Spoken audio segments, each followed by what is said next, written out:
Town. My name is Mona Fortier. I'm the Member of Parliament for Ottawa-Vanier, and I have the pleasure of being your MC today. Merci beaucoup d'être ici.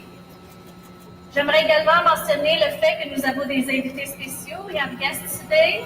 Mr. Kevin Radford, Associate Deputy Minister for Public Services and Procurement Canada. Madame Martine Dubuc, Associate Deputy Minister of ECCC. And Georges Aîné, ADM for Sciences Technology of the ECCC. Nous sommes ici pour une importante annonce. Une annonce qui réaffirme l'engagement du gouvernement du Canada à l'égard de l'environnement. Et je suis d'autant fière que l'annonce d'aujourd'hui porte sur des initiatives vertes pour la région de la capitale nationale.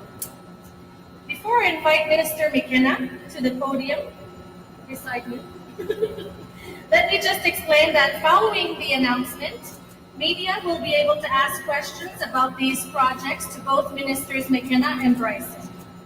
We also have subject matters experts on hand who will help us answer those questions. We will then tour the facility and provide an opportunity for you to take photos and videos. Alors j'aimerais maintenant, sans plus tarder, vous présenter la ministre de l'Environnement et du Changement climatique, ma collègue d'Ottawa Centre, Catherine McKenna. Alors merci beaucoup Mona, c'est très bien de t'avoir sur l'équipe. Thank you very much for the kind introduction, and thank you for joining us today. And I'd like to start by recognizing the dedicated public servants who work in this building and work across the National Capital Region, doing really important work like we're going to hear about today. I'd like to recognize my cabinet colleague Scott Brison, who's president of the Treasury Board, and also Ottawa area MP David McKenna, who I believe is unable to be here. We're in David's riding right now of Ottawa South, but Ottawa Centre is not very far from here, just across the Rideau River. I want to take this opportunity to start by recognizing that we're on the traditional territory of the Algonquin and Anishinaabe peoples, and Indigenous peoples are the first stewards of our air, our water, our land, and it's critically important to our government and to me personally that we work together in partnership with our Indigenous peoples. Les peuples autochtones sont les premiers intendants de nos terres, de notre eau et de notre air. Il est essentiel pour notre gouvernement et pour moi-même, personnellement, que nous travaillons en partenariat avec nos peuples autochtones. Now, I've said this many times, and I'll continue to say it, that Canada is all in on climate change. We take our role and responsibility very seriously when it comes to tackling climate change, and we also understand that there's a real economic opportunity. And today's announcement is an example of what we're doing as a government and also as a good corporate citizen. As you know, I'm Minister of Environment and Climate Change and the MP for Ottawa Centre, but I'm pleased here to be here today on behalf of my colleague Jim Carr. He's the Acting Minister for Public Services and Procurement Canada, to talk about something that we're doing right here, right now, that will directly impact the people who live and work here in the National Capital Region.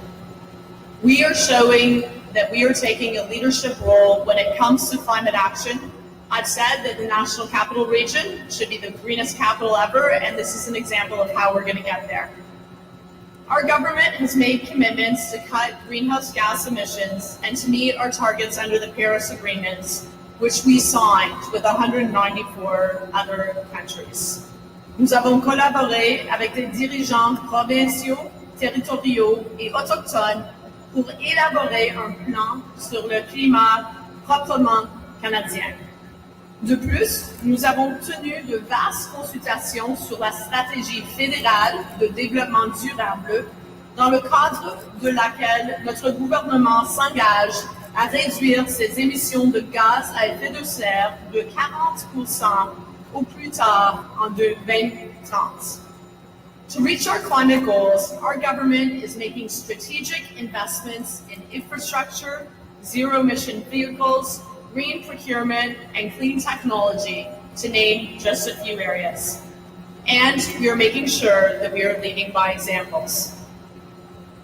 For example, the Government of Canada, led by Public Services and Procurement Canada, manages one of the largest real estate portfolios in Canada. And by 2025, all of these buildings will use 100% clean power. Now we're here to talk today about reducing greenhouse gas emissions by focusing on something that you may not think is particularly sexy, our buildings' heating and cooling systems. But let me tell you, it's pretty important. We currently have an antiquated, inefficient energy system that heats and cools more than 80 public and privately owned buildings in the National Capital Region, including the Parliament buildings. Some of this energy infrastructure was built more than 100 years ago, in 1916, and many of the associated heating and cooling plants were built in the 1950s. So it's no surprise that this infrastructure is now outdated. It's at the end of this life cycle, and it's currently a major source of greenhouse gas emissions. And that's why today I'm so proud to announce that we are taking action. We've committed some $2.1 billion to repair Public Services and Procurement Canada's large portfolio of properties, reduce our greenhouse gas emissions, and green our government operations. And more than half of the $1.2 billion is allocated to modernize our energy production and distribution systems, including 5 central heating and cooling plants right here in the National Capital Region. This is part of what we're calling the Energy Services Acquisition Program. Une occasion incroyable s'offre à nous. En remettant en état les réseaux de production et de distribution d'énergie, nous pouvons adopter de nouvelles technologies efficaces, étudier des sources d'énergie renouvelables et élargir notre réseau à un plus grand nombre d'immeubles. Nous travaillons maintenant avec des intervenants importants pour assurer la réussite de la mise en œuvre de nos mesures. Nous avons déjà fait appel au secteur privé pour cette initiative. Les commentaires positifs que nous avons reçus sont encourageants. Nous travaillerons en étroite collaboration avec les villes d'Ottawa et de Gatineau, de même qu'avec le secteur privé ici, dans la région de la capitale nationale, afin de veiller à ce que le programme d'acquisition de services énergétiques soit évolutif et permette l'inclusion de nouvelles partenaires. Working together, we can create a much greener National Capital Region. This will benefit the people who live and work here, and we can be a model for other countries. We're expecting to issue a request for qualifications in August, with a request for proposals to follow in early 2018. The first contract should be awarded in 2019. This is a major long-term program, and we will be implementing it in 2 stages. The first stage, which will take us to 2025, will focus on transitioning our heating and cooling systems from steam to more efficient mechanisms. We'll also implement smart building technology to pinpoint opportunities for better energy efficiency. And I talked to some of our folks in the public service, said, tell me what this really means. And they said, this is like in your basement, you have a really old, inefficient boiler. And you decide you're gonna go replace it with something that is high efficiency. This is gonna make a real difference right here, right now. In the second phase, we're looking to replace natural gas with carbon neutral fuel sources. We're already testing new heating and cooling technologies and more carbon neutral energy sources to get ready. For example, the current heating system at the Confederation Heights Central Heating and Cooling Plant runs on hot water of 145 degrees Celsius. But a modernized system with more energy efficient buildings could reduce the temperature to less than 100 degrees Celsius. This is an example of a very practical measure that will make a real difference. We're testing this approach at the Canada Revenue Agency buildings at 875 Heron Road, where special modifications were made so that the buildings can operate with a lower water temperature. This will provide valuable lessons for the broader conversion to lower water temperatures. Today, on behalf of my colleague, Minister Carr, I'm pleased to announce that Public Services and Procurement Canada is going to conduct 2 additional pilot projects this summer to analyze how 2 biomass-based fuel options could lower greenhouse gas emissions. Service Public et Approvisionnement Canada travaille avec des experts du Conseil national de recherche du Canada et de ressources naturelles Canada dans le domaine des combustibles renouvelables et de l'efficacité énergétique. Plus précisément, ils évalueront l'utilisation de biocombustibles liquides de haute qualité et de biomasse ligneuse. Les 2 initiatives seront réalisées simultanément à la centrale de chauffage et de refroidissement du chemin Heron. The results of these pilot projects will provide valuable information for the future design of the Energy Services Acquisition Program. Once the system is fully modernized, reduction in greenhouse gas emissions will be the equivalent of taking about 21,000 cars off the road. 21,000 cars. And there will also be cost savings. As we say, the environment and the economy go together. Without any changes, the current system would cost almost $4 billion to heat and cool the buildings on the network over the next 40 years. Modernization will save more than $750 million over the same period. This is a perfect example of long-term strategic investment that's good for the environment, good for the economy, and good for Canadian taxpayers. We're creating good-paying jobs for middle-class Canadians and providing future generations, my kids and your kids, with a prosperous and sustainable economy. I'm proud we're making this investment and launching projects that will help us to transition to a low-carbon government. It's a choice we've made, and it's a commitment that we've kept. Je suis fière que nous effectuons ces investissements et que nous lancions des projets qui nous aideront à devenir un gouvernement à faible émission de carbone. Il s'agit d'un choix que nous avons fait et d'un engagement que nous avons respecté. This is a great example of how we are going to be the greenest capital in the world, and also an example of how we're owning our Ottawa. Certainly look forward to sharing our progress with Canadians as we bring on board more of these initiatives that are good for our environment and good for our economy. Thank you. Merci.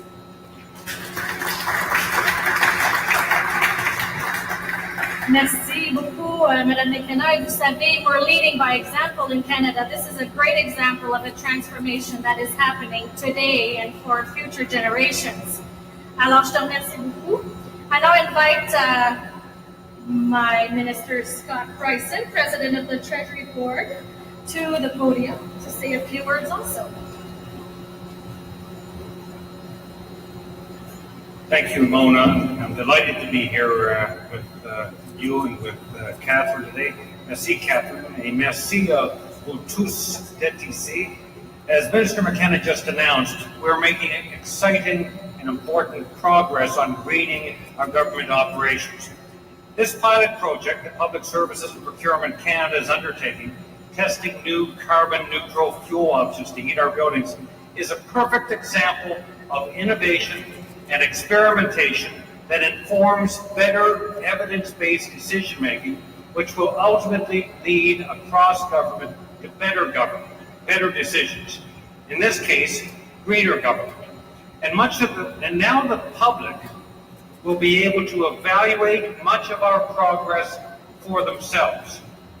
The Treasury Board Secretariat has just posted a data set showing federal greenhouse gas emissions for the 15 departments and agencies working to meet the GHG reduction target set in our federal Sustainable Development Strategy. You can view that progress.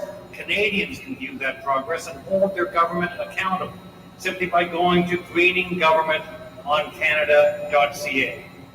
Ces données qui couvrent la période de 2010 et 2011 à 2014-2015 se trouvent dans la section portant sur l'écologisation du gouvernement du Canada .ca et portent notamment sur les émissions des installations et des parcs de véhicules. What you'll see is that these federal entities, these operations now produce 19% less greenhouse gas emissions than they did in 2005 and 2006.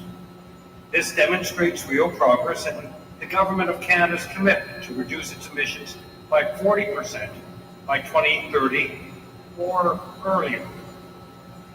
L'ensemble des données ne représente qu'un inventaire partiel et montre donc seulement les émissions des organisations qui font actuellement l'objet d'un suivi.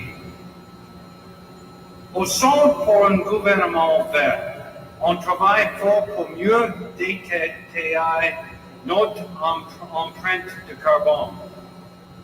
Not only are we determined to reduce Canada's overall greenhouse gas emissions, but we want to keep Canadians informed as we do so step by step. We want Canadians to be able to hold our government to account. This spring, Canada was selected to sit on the steering committee of the Open Government Partnership, a recognition of our ongoing work to make government more open and transparent.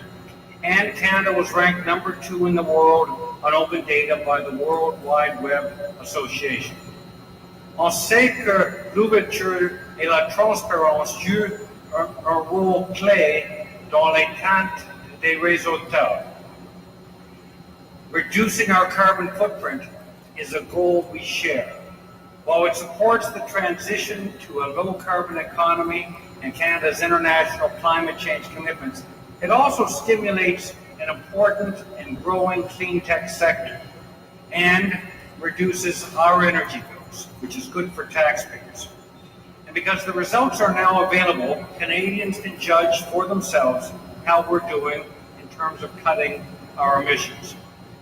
One day soon, Canadians will be able to look at our GHG inventory data and assess how today's boiler investment, announced by Minister McKenna, is impacting the government's emissions trajectory.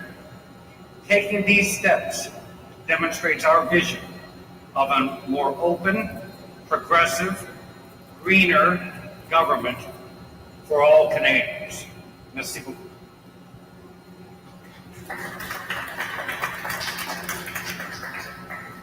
Merci beaucoup, M. Brison. Alors, pour les médias, nous allons procéder maintenant à la photo officielle et par la suite, nous aurons la période de questions.